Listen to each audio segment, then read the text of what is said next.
दोस्तों, कर्नाटक में इन दिनों सिर्फ राजनीति ही नहीं बल्कि सरकारी दफ्तरों में भी ज़बरदस्त हलचल देखने को मिल रही है। एक तरफ चुनाव आयोग राज्य में मतदाता सूची यानी एसआईआर अभियान चला रहा है, वहीं दूसरी ओर राज्य सरकार लोगों तक परमानेंट रेसिडेंस सर्टिफिकेट यानी पीआरसी और प्रमाण पत्र घर घर पहुंचाने का अभियान चला रही है। दोस्तों, यही अभियान अब एक बड़ा राजनीतिक विवाद की वजह बन गया है। बीजेपी और जेडीएस का आरोप है कि कांग्रेस सरकार इस पहल के जरिए अपने कथित वोटर बैंक को बचाने की कोशिश कर रही है। वहीं कांग्रेस का कहना है कि यह पूरी तरह जनता की सुविधा के लिए शुरू किया गया अभियान है। सोमवार को मुख्यमंत्री डीके शिवकुमार ने पूरे राज्यों में घर घर जाकर पीआरसी और जाति प्रमाण पत्र पहुंचाने के अभियान की शुरुआत की। सरकार का कहना है कि अब लोगों को छोटे छोटे दस्तावेज बनाने के लिए सरकारी दफ्तरों के चक्कर नहीं लगाने पड़ेंगे। डीके शिवकुमार ने कहा है कि सरकार जनता की हित में काम कर रही है। आपका वोट आपका अधिकार है और सरकार इस अधिकार की रक्षा करने की प्रतिबद्ध है। सरकार का दावा है कि लाखों लोगों के डिजिटल प्रमाण पत्र पहले से तैयार किए जा चुके हैं और उन्हें मोबाइल नंबर से भी जोड़ा जा चुका है। अब सवाल उठता है कि पीआरसी इतना महत्वपूर्ण क्यों है? दरअसल चुनाव आयोग इस समय मतदाता सूची का सत्यापन कर रहा है। इस प्रक्रिया में नागरिकों से कुछ ज़रूरी दस्तावेज मांगे जा रहे हैं, जिनमें परमानेंट रेसिडेंस सर्टिफिकेट यानी पीआरसी भी एक महत्वपूर्ण दस्तावेज माना जा रहा है। यही कारण है कि राज्य सरकार का ये अभियान सीधे एसआईआर प्रक्रिया से जुड़ता हुआ दिखाई दे रहा है। यहीं से राजनीति भी शुरू हो जाती है। बीजेपी का आरोप है कि कांग्रेस सरकार चुनाव आयोग प्रक्रिया को प्रभावित करने की कोशिश कर रही है।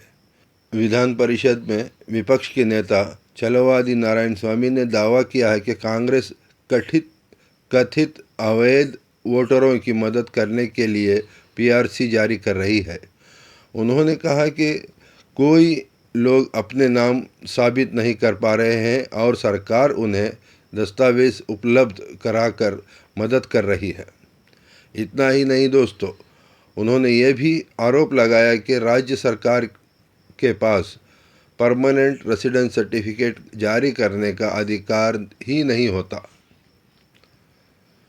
उनका कहना है कि सरकार केवल डोमिसाइल सर्टिफिकेट जारी कर सकती है। उन्होंने चेतावनी दी कि बीजेपी इस मुद्दे को कानूनी लड़ाई तक ले जाएगी। मगर डीके शिवकुमार ने बीजेपी के सभी आरोपों को पूरी तरह खारिज कर दिया। उन्होंने कहा कि सरकार केवल लोगों को सरकारी सुविधाएं आसान तरीके से उपलब्ध करा रही है। उन्होंने याद दिलाया कि पूर्व मुख्यमंत्री एसएम कृष्णा के समय में भी इस तरह घर घर जाकर सरकारी सेवाएं उपलब्ध कराई गई हैं। उनके मुताबिक ये कोई नई परंपरा नहीं है, बल्कि पहले भी ऐसी व्यवस्था लागू की जा चुकी है। लेकिन विपक्ष इस दलील से बिल्कुल सहमत नहीं है। कर्नाटक विधानसभा में विपक्ष के नेता आर अशोक ने इस पूरी प्रक्रिया पर गंभीर सवाल उठाए हैं। उन्होंने कहा कि सरकार ने संवैधानिक सीमाओं को पार कर दिया है। उन्होंने पूछा कि आखिर किस कानून के तहत राज्य सरकार परमानेंट रेसिडेंस सर्टिफिकेट जारी कर रही है।